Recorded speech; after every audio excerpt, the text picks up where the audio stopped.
নমস্কার বন্ধুরা, অনেক দিন বাদে ফিরে এলাম। কিছুতেই মনোসংযোগ করে ইউটিউবে ভিডিও ছাড়তে পারছিলাম না, জানি না কি হয়েছিল। তো আজকে ঠিক করলাম, না, অনেক অনেক দিন হয়ে গেছে, এবার একটা ভিডিও আমি ছাড়বই এবং চেষ্টা করব রেগুলার ভিডিও ছাড়তে। তাই বেশি কারিগরি না করে আজকে যা যা কাজ করলাম, যা যা পরিষ্কার করলাম, যা যা রান্না করলাম সেইটুকুই দেখাচ্ছি।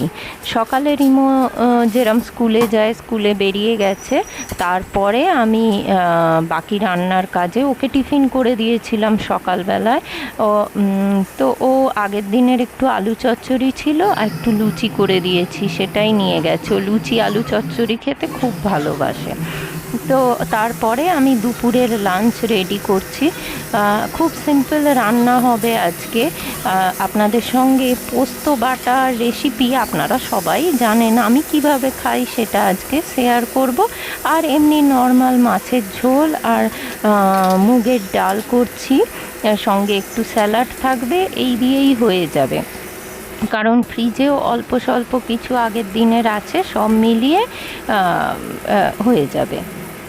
তো এই এক পাশে ডালটাকে ভেজে নিয়ে সেদ্ধ করতে দিলাম। মুগ ডাল তো একটু ভেজে নিলে, কাঁচা ডাল করার চেয়ে একটু ভাজা করে সেদ্ধ করতে দিতেই ভালো লাগে। তো সেইভাবেই করছি। প্রথমে সেদ্ধ করতে দিলাম, কয়েকটা কাঁচা লঙ্কা দিয়ে অল্প একটু সর্ষের তেলও দিয়ে দিতে পারেন, সেটা ক্লিপে মিস হয়ে গেছে। আর এখানে মাছগুলো ভাজছি, কিছু না, সিম্পল একটা ঝাল করব।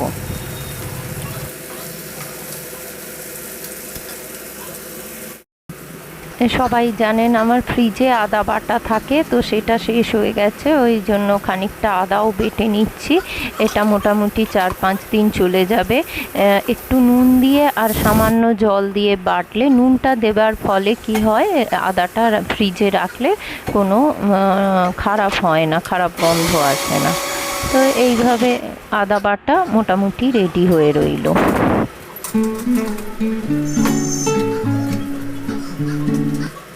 স্টিল বা কাঁচের জারেই এইরকম জায়গা করে আদা বাটা রাখবেন। প্লাস্টিকের জায়গা অ্যাভয়েড করাই ভালো, রাখলেও ফুড গ্রেডেড প্লাস্টিক ইউজ করা উচিত, কারণ ফ্রিজে দীর্ঘদিন থাকবে। তো দীর্ঘদিন মানে 4-5 দিন, যাই হোক। এবার ডালটাকে সাঁতলে নেব। সর্ষের তেলে জিরে, শুকনো লঙ্কা, তেজপাতা ফোড়নে দেব। এরপর দিয়ে দেবো আদা বাটা। আদা বাটা তেলে দিলেই দেখবেন তেল ছিটকায়, তো সেইটা আটকানোর জন্য তারপরেই দিয়ে দেবো হলুদ গুঁড়ো। হলুদ গুঁড়ো দিলে আর তেল ছিটকাবে না। এবং তার সঙ্গে আমি একটু, আজকাল আগে দিতাম না, এখন একটু জিরে গুঁড়ো আর সামান্য গরম মশলা গুঁড়োও দিই। তো দিলে ডালের টেস্টটা আর একটু ভালো আসে। আর একটা টমেটোও দিয়ে দিই। আমার হাতের ডাল খেতে বাবা ছেলে দুজনেই ভালোবাসে, বিশেষ করে মুসুর ডাল। আমার শাশুড়ির কাছ থেকেই শেখা। মুগ ডালটা আমি নিজের মতো করে এদিক ওদিক চেঞ্জ করি, কিন্তু বেশিটা এই দুটো ডালই হয়। অন্যান্য ডাল আবার এদের বেশি পছন্দ নয়। আমার ভালো লাগে, যেমন অরহর ডাল বা বিউলির ডাল বা ছোলার ডাল, তো ওগুলো মাঝে মধ্যে হয়। বেশিটা এই মুসুর ডাল আর মুগ ডালই হয়। টমেটো কেটে দিয়ে দিলাম। এবার একটু লবণ অ্যাড করলে টমেটোটা গলে যাবে তাড়াতাড়ি। এইভাবে মশলার গন্ধটা যাওয়া অবধি এটাকে কষতে থাকতে হবে। তারপর সেদ্ধ ডালটা ঢেলে দিতে হবে। অবশ্যই করে মশলাটা আগে ভালো করে কষে নেবেন, না হলে কিন্তু মশলার গন্ধ থাকলে, কাঁচা গন্ধ থাকলে কোনো রান্নাই ভালো লাগে না খেতে। তো যে কোনো রান্নাতে মশলা যাতে ভালো করে ভাজা হয় এবং শুকিয়ে গায়ে না লেগে যায়, তাই হালকা জল দিয়ে দিয়ে ভেজে করলে যে কোনো রান্না সুন্দর টেস্ট হয়। এইবার এর মধ্যে লবণ আর চিনি দেবার পালা, সে চিনি লাস্টের দিকে দেব। এদিকে ডাল ফুটছে, আমি ওদিকে মাছ ভাজা হয়ে গেছে।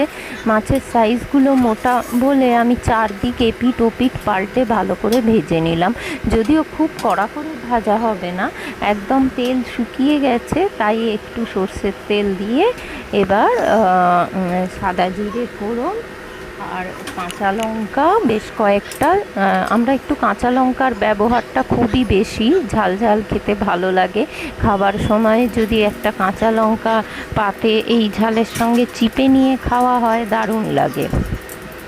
এবার জিরে ফোড়ন দেবার পর আবার সেই আদা বাটা, ওই জন্য আদা আমি একসাথে বেটে রেখে দিই, প্রায় অধিকাংশ রান্নাতেই তো আদা লাগে। আর তারপর বেসিক যে সমস্ত মশলা, জিরে গুঁড়োটা একটু বেশি করে, সামান্য একটুখানি গরম মশলা গুঁড়ো, হলুদ গুঁড়ো তো লাগবেই, এছাড়া হালকা একটুখানি লঙ্কার গুঁড়োও দিয়ে দিলাম। দিয়ে এবার টমেটো কুচি দিয়ে একটু লবণ দিয়ে যাতে টমেটোটা গলে যায় নাড়তে থাকলাম। খুবই ইজি রান্না। এরপর ধনে পাতা কাটবো, ধনে পাতা কেটে ডালেতেও দেবো লাস্টে একটু ছড়িয়ে, আর মাছের ঝোলেও দেবো, ঝোল না ঝালে দেবো। আর ওদিকে ডালে লাস্টে একটুখানি ঘিও দিয়ে দেবো নামাবার আগে।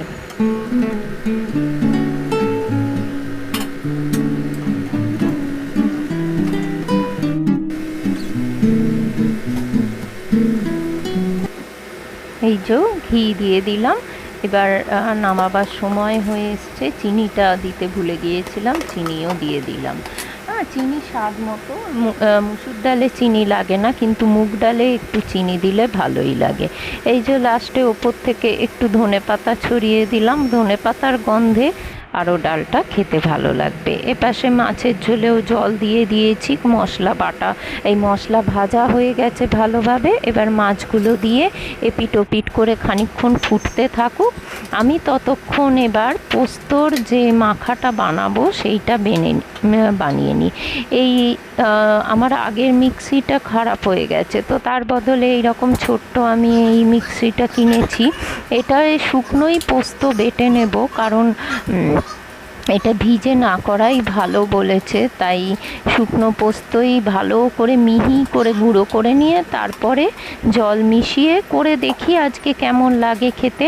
পরে আমি এটা প্রথমবার ইউজ করছি মেশিনটা, তো আমি দেখলাম না ভালোই হয়েছিল, খুব ভালো মিহি হচ্ছে। এবার থেকে আর জিরে গুঁড়ো টুড়ো প্যাকেট কিনবো না, বাড়িতেই একটু জিরেগুলোকে নাড়াচাড়া করে নিয়ে এখানে গুঁড়ো করে নেব। খুব সুবিধে হয়েছে, যতগুলো প্যাকেট আছে আগে শেষ করে নিই, তারপর এইভাবে বাড়িতেই মশলা রেডি করব। শুধু হলুদটা কিনতেই হবে, উপায় নেই। এই যে এবার মাছের ঝোলও হয়ে গেছে, ওই জন্য ওতেও ধনেপাতা ছড়িয়ে দিলাম।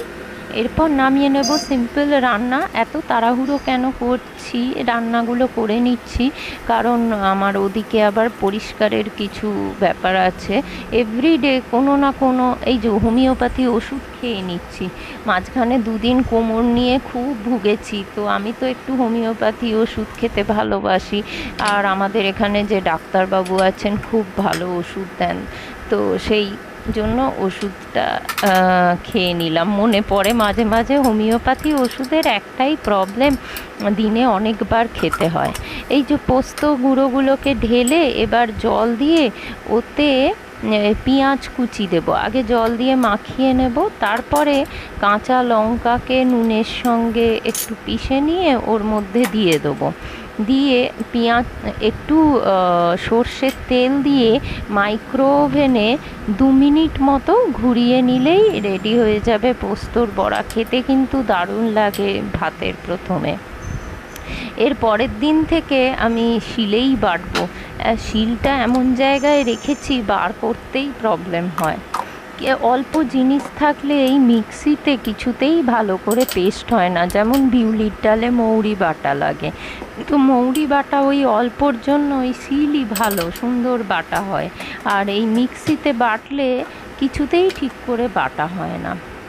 এই যে মাইক্রো ওভেনে 2 মিনিট এটাকে হাই টেম্পারেচারে ঘুরিয়ে নেব। ওদিকে মাইক্রো ওভেনে পোস্তর বাটাটা ঘুরতে দিয়ে আমি এদিকে স্যালাডটা মেখে রাখছি।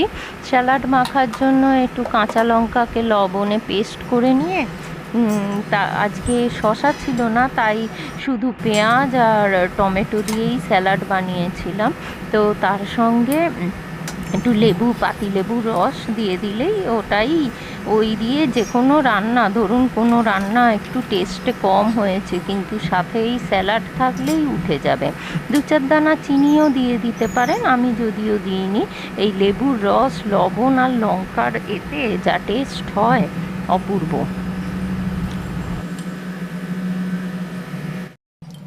পোস্ত বাটা হয়ে গেছে রেডি।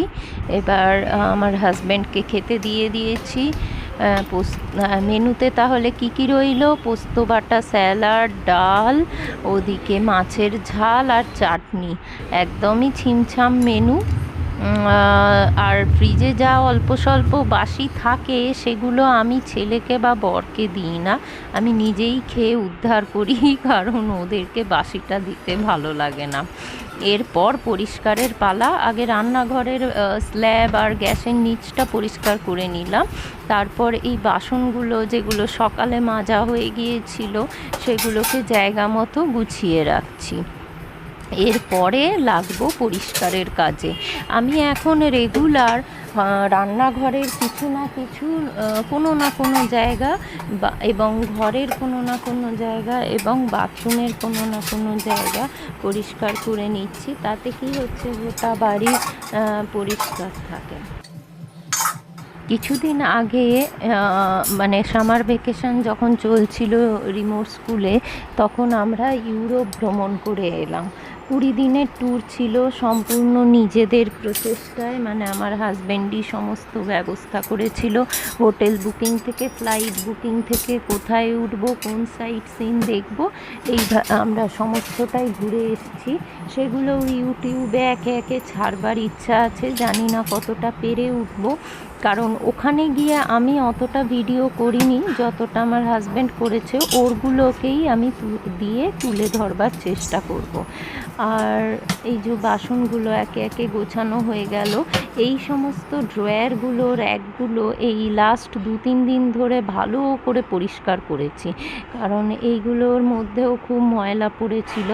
এখন পড়ে রয়েছে এই ওপরের কয়েকটা র্যাক, যদিও খুব যে ময়লা হয়েছিল তা নয়, কিন্তু যতই চিমনি লাগানো থাকুক হালকা করে তেল ছিটে একটু পড়েই। তো ওই জন্য মাঝে মাঝে একটু না পরিষ্কার করে নিলে ঠিক থাকে না। তো এই চিমনির দুপাশে দুটো র্যাক এবং পরে আমি আরও পাশে আরেকটা র্যাক আছে, এই 3টে র্যাক আমি পরিষ্কার করে নেব। তো আমি পরিষ্কার করার জন্য আলাদা করে একটা ভিম বার আর ব্রাশ রেখে দিই, যেখানে ময়লা পরিষ্কারের দরকার, কারণ ভিম বারে লেবুর শক্তি থাকে বলে প্রচণ্ড ভালো পরিষ্কার হয়, তেল চিটের দাগ তো খুব ভালো করে উঠে যায়। তো এইভাবে করে নিচ্ছি। ইদানিং আমি প্রেমানন্দ মহারাজের বেশ কিছু ইউটিউব ভিডিও ফলো করছি। আমি সবসময় স্পিরিচুয়াল যে কোনো গুরুদেবের, যাকে আমার ভালো লাগে, মানে আমার মনের সঙ্গে ম্যাচ খায়, তাদেরই ভিডিও আমি ফলো করি। তো প্রেমানন্দ মহারাজ যেটা বলছেন যে তুমি সংসারে কাজ করতে করতে, যে কোনো কাজ করতে করতে, শুতে বসতে উঠতে জাগতে সব সময় তুমি ঈশ্বরের নাম নিয়ে যাবে। তো যখনই আমিও সেটাই এখন চেষ্টা করছি প্রতি সময়। হয়তো কখনো কখনো ভুলে যাচ্ছি, কিন্তু আবার মনে হচ্ছে না, ভুলে গেলে হবে না, তো করা যায়। আগে ভাবতাম তার জন্য ভালো শুদ্ধ জামা কাপড় পরে পুজোর আসনে বসেই শুধু নাম করা পসিবল, কিন্তু তা নয়। উনি যেটা বলছেন যে যে জায়গায় আপনি নাম করবেন সেই জায়গায় পবিত্র হয়ে যাবে। হ্যাঁ, কিছু নিয়ম আছে, যেমন আপনি আপনি যে দেবতাকে ভালোবাসেন বা যাকে পছন্দ করেন, যার ভক্ত আপনি সেই দেবতার নাম নিতে পারেন। এই যে পরিষ্কার করা হয়ে গেছে। এবার এই যে স্ট্যাকেবল কন্টেনারগুলো যে কি ভালো, এর মধ্যে আমি প্যাকেট শুদ্ধই রেখে দিয়েছি। এগুলো এয়ারটাইট হয়, তো ফলে আমি বাইরে থেকে বুঝতে পারি কোনটার ভেতরে কি আছে। তো প্যাকেটগুলোর গায়ে লেখা আছে, তো তাতে কি ডবল প্রোটেকশন হচ্ছে। এই বর্ষাকাল ওগুলো এয়ারটাইট। আবার আমি প্যাকেটটাকেও মুড়ে ভালো করে রেখে দিয়েছি, বাইরে থেকে বোঝা যাচ্ছে এটা যেমন India Gate red basmati rice রয়েছে। আর এমনভাবে আমি কিন্তু কোনো মাপ করে এই র্যাকগুলো বানাইনি, কিন্তু অদ্ভুতভাবে এগুলো 3টে সাইজের হয় এই কন্টেনারগুলো, বিগ, মিডিয়াম আর স্মল। এমনভাবে হয়েছে, হয় বিগ ধরছে, না হলে এগুলো স্ট্যাকেবল বলে একটা স্মলের সঙ্গে একটা মিডিয়াম আপনি ওপর রাখতে পারবেন। তো সেইভাবে আমার এক্সট্রা এখানে কিছু ধরুন তরকার ডাল, ঘুগনির ডাল, এছাড়াও ওই বাসমতি রাইস, তারপর চিড়ে, পোহা, তারপর আপনার ওটস, এই সমস্ত রাখা থাকে। ওই পাশের র্যাকটা হয়ে গেল। তো আমি চেষ্টা করি, রান্না করি বা এই সমস্ত পরিষ্কার পরিচ্ছন্ন করার কাজ করি বা যা করছি, সব সময় চেষ্টা করছি এখন ঈশ্বরের নাম নেবার, এবং তার ফলে আমি কিন্তু আমার জীবনে বিরাট পরিবর্তন লক্ষ্য করছি। প্রত্যেকটা কাজ সুন্দর হচ্ছে এবং জীবনের অনেক বাধা বিপত্তি কেটে যাচ্ছে। প্রেমানন্দ মহারাজ যেটা বলেন যে নাম নিলে আমাদের পূর্ব সঞ্চিত যে কর্ম, সে ভালো মন্দ, যে মন্দ কর্ম, পাপ কর্ম, সেগুলো আস্তে আস্তে মিটে যেতে থাকে। তো দেখা যাক, আমি এইভাবেই ঈশ্বরের নাম নিতে নিতে, বলা উচিত নয় আমি কারো ধর্মকে ছোট করছি না। মুসলমানরা 5 ওয়াক্ত নামাজ পড়ে, তাই তারা মনে করে যে আমরা সব কিছু থেকে মুক্তি পাবো। ওরা নির্ভয়ে থাকে যে আমরা 5টা টাইম পড়ছি, তো আমরা কেন পিছিয়ে থাকবো? আমরা সব সময় নাম নেব। ঈশ্বরের নাম নেবার তো কোনো বাধা নেই। ঈশ্বর পছন্দ করেন যে আমার নাম সবাই নিক। তো কলিযুগের মেন মন্ত্রই হচ্ছে নাম। আচ্ছা, এবার আমার এই র্যাকটা, এই পাশের র্যাকটাতে আমি ইলেকট্রনিক্স জিনিসপত্র রাখি। যেরকম ধরুন আমার ইলেকট্রিক কেটলি, 2টো কেটলি আছে, একটা গিফট পেয়েছিলাম, একটা কিনেছিলাম। তো ইলেকট্রিক কেটলি, তারপরে এই টোস্টার, এছাড়া ফ্রুট জুসার আছে, এছাড়া চপার আছে, ইলেকট্রিক চপার, একটা হচ্ছে নাইফ শার্পেন করার মেশিন আছে। নাইফ শার্পেন করার মেশিনটা দারুণ কাজে। আর একটা ওই ফ্রুট জুসার ইলেকট্রিকও আছে, আর একটা ম্যানুয়াল করা যাবে, মানে হাতে করে, সেই জুসারও আছে। তো দেখা যাক। এইটা হচ্ছে দই মেকার।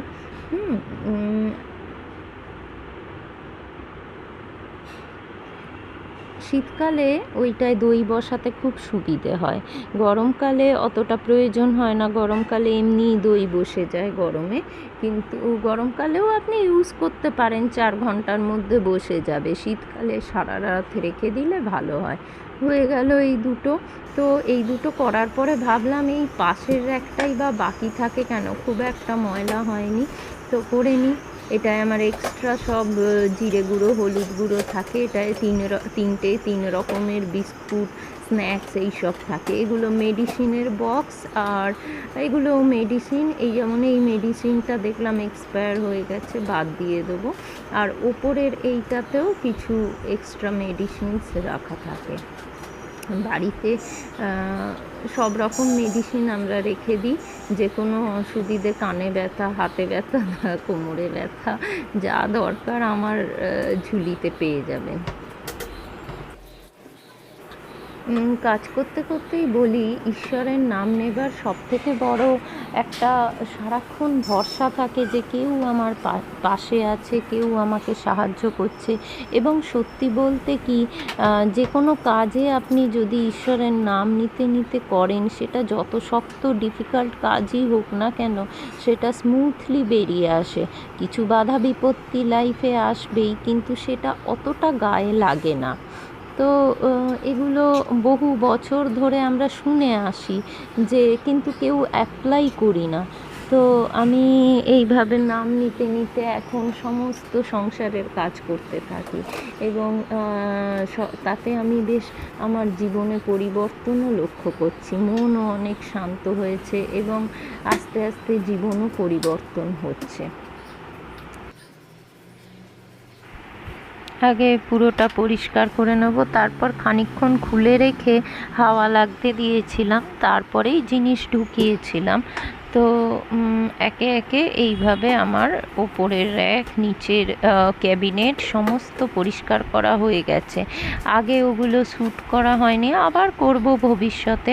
এরপর একদিন ক্রকারি ইউনিটটা করতে হবে, চিমনিটা মাসে একবার করে তো করতেই হয়। তো এইভাবে যদি রোজ রান্নার পরে একটা করে জায়গা ধরে আমরা রান্নাঘর পরিষ্কার করতে থাকি, তাহলে রান্নাঘর ঝকঝক তকতক করবে, কারণ ওটাই মেন হাইজিনিক্যালি পরিষ্কার রাখার জায়গা। এইবার এসেছি, বেসিন তো রেগুলার পরিষ্কার হয়, কিন্তু বেসিনের নিচে যে এই ক্যাবিনেটটা আছে, এটা খুব মাঝে মাঝে অনেক জিনিস এদিক ওদিক থেকে ঢুকে জাম হয়ে যায় জায়গাটা। ওই জন্য মাঝে মাঝে বার করে একটু দেখে নিই কী কী স্টক আছে। এখানেই আমি সব স্কচ ব্রাইট বা অন্যান্য পরিষ্কারের কাপড় এগুলো সমস্ত রাখি। তো সেইগুলো কোনোটা ফুরিয়ে আসছে কিনা, স্টকে কতটা আছে, বা কিছু জিনিস আবার অন্য জায়গায় রাখবো বলেই আজকে এটা পরিষ্কার করছি, কারণ অনেক জিনিস এখানে ঢুকে গেছে। এক্সট্রা টুথপেস্ট আমি সব যেগুলো এক্সট্রা আগে থাকতে ফুরিয়ে আসছে কিনে রেখে দিই, আপনারা যারা আমার ভিডিও দেখতেন তারা জানেন। তো প্রথমে বেসিনের নিচটা এটা পরিষ্কার করে নিচ্ছি। অনেক দিন ভিডিও দেয়া হয়নি বলে সাবস্ক্রাইবারের সংখ্যাও একটু একটু করে, খুব একটা কমেনি কিন্তু খানিকটা কমেছে। বাড়ে তো নি, বাড়া কী করে বাড়বে, কারণ আমি ভিডিওই ছাড়তে পারছি না, শর্টসও ছাড়িনি।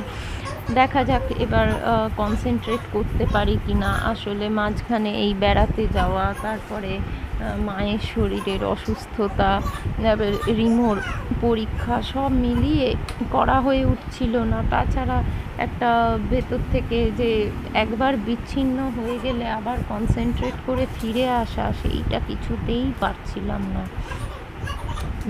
এবার আশা করি আবার নিয়মিত দিতে পারবো। ওই দৈনন্দিন কাজের এই দেব। এই দেখুন এখানে কত স্কচ ব্রাইট, গ্লাভস। এই গ্লাভসগুলো শীতকালে যখন বাসন মাজি তখন এগুলো ইউজ করি। রাবারের গ্লাভস, স্কচ ব্রাইট কোম্পানির, ভীষণ ভালো, হাতে একটুও জল ঢোকে না। আর এইগুলো সব মাইক্রোফাইবার ক্লথ, পরিষ্কারের কাজে লাগে। এক্সট্রা ক্লিপ, কাপড় শুকোতে দেবার। এবার এছাড়া অনেক কিছুই রাখা থাকে এর মধ্যে। ওর বাবার হচ্ছে দাড়ি কামানোর কিট, মানে সেভিং কিট।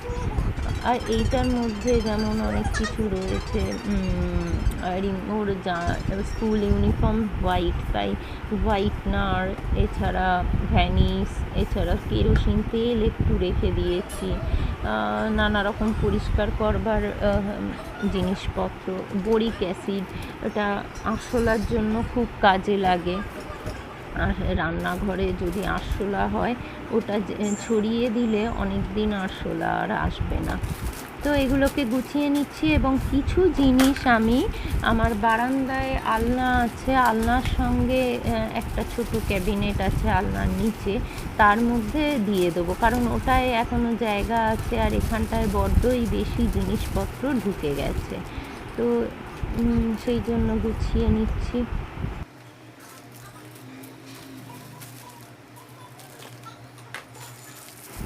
আচ্ছা, এইগুলো দারুণ জিনিস। এই তো অ্যামাজনে পাওয়া যায় ব্রাশ হোল্ডার, টুথব্রাশ হোল্ডার। কোথাও বেড়াতে গেলে এইগুলোতে ভরে নিয়ে যাই, দেখিয়ে দিচ্ছি দাঁড়ান। এই দেখুন, আমি আবার নাম লিখে রেখে দিয়েছি। তাতে কি হয়, এক একটার মধ্যে এক একটা ব্রাশ রাখলে কোনটা আপনার কালার অনুযায়ী ভাগ করে রাখতে পারেন, আর কোনো ব্রাশের সঙ্গে কোনো ব্রাশ টাচ করছে না ব্রিসেলসে। তো এর জন্য খুব সুবিধে হয়। আর যে কিছু গ্লাভস, এক্সট্রা ক্লথ ক্লিপ, সব হয়ে গেল। এবার একে একে সব আবার ঢুকিয়ে দেবো। এরকম বাস্কেটে করে করে সব জিনিস রাখলে খুব সুবিধা হয়। বাস্কেটটা ধরে তুলে আপনি নিচেটা দরকার হলে পরিষ্কার করে নিতে পারেন। তো আমি সব জায়গায় বাস্কেট বা বক্স এরকম ইউজ করি। ওই বক্সটা দেখালাম, ওর মধ্যে এক্সট্রা টুথপেস্ট আছে, ভালো এরিয়াল সাবানটা আমি ভেতরে রাখি। রিমো স্কুল ইউনিফর্ম কাচতে গেলে বা ভালো জামা কাপড় হাতে কাচতে গেলে ওই গুঁড়ো সাবান ইউজ করি। এমনিতে তো আমি ওয়াশিং মেশিনে লিকুইড সোপ ইউজ করি। এই ট্রান্সপারেন্ট বক্সটা যেটা দেখালাম ওটাই ছিল প্রদীপ্তর শেভিং কিট, আর ওই এক্সট্রা লিকুইডেটারগুলো ভেতরে রেখে দিই। হয়ে গেল আমার এক্সট্রা কিছু জিনিস হয়েছে এই বেসিনের ক্যাবিনেট থেকে বেরিয়েছে, যেগুলো আমি এইখানে আমার বারান্দায় যে আলনা আছে আলনার নিচেও এরম ক্যাবিনেট করে নিয়েছি। তো ছোট ফ্ল্যাট তো যেখানে জায়গা পাই সেখানেই ক্যাবিনেট বানিয়ে রাখার জায়গা বানিয়ে নিই। এখানে আমার সব 5 লিটার করে এক্সট্রা আমি একসাথে কিনে রাখি, এতে খরচা কম হয়। তো যেমন ধরুন 5 লিটার লিকুইড সোপ ওয়াশিং মেশিনে দেবার, এছাড়া পরিষ্কার করবার যে কলিন সেটাও 5 লিটার, এছাড়া আমি হারপিকও একসাথে 5 লিটার কিনে রাখি এবং 6খানা ছোট হারপিকের বোতল রয়েছে যেগুলোকে আমি রিফিল করে দিই। তো এইভাবে আমি সাশ্রয় সংসারের যতটুকু করা পসিবল হয় করি।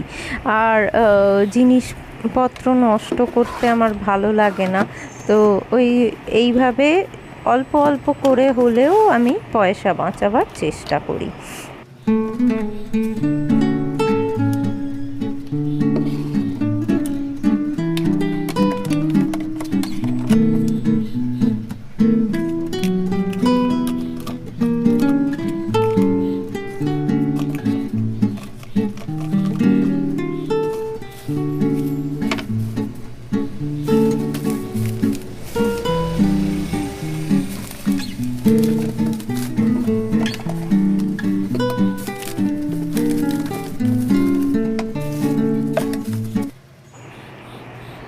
তো এইভাবে গোছানো কমপ্লিট হয়ে গেল। আপনারা আমার ভিডিও ফলো করবেন, আবার সাবস্ক্রাইব করবেন, আর ভালো লাগলো কি না কমেন্ট করে অবশ্যই জানাবেন। আজকের মতো বিদায় নিচ্ছি, টাটা।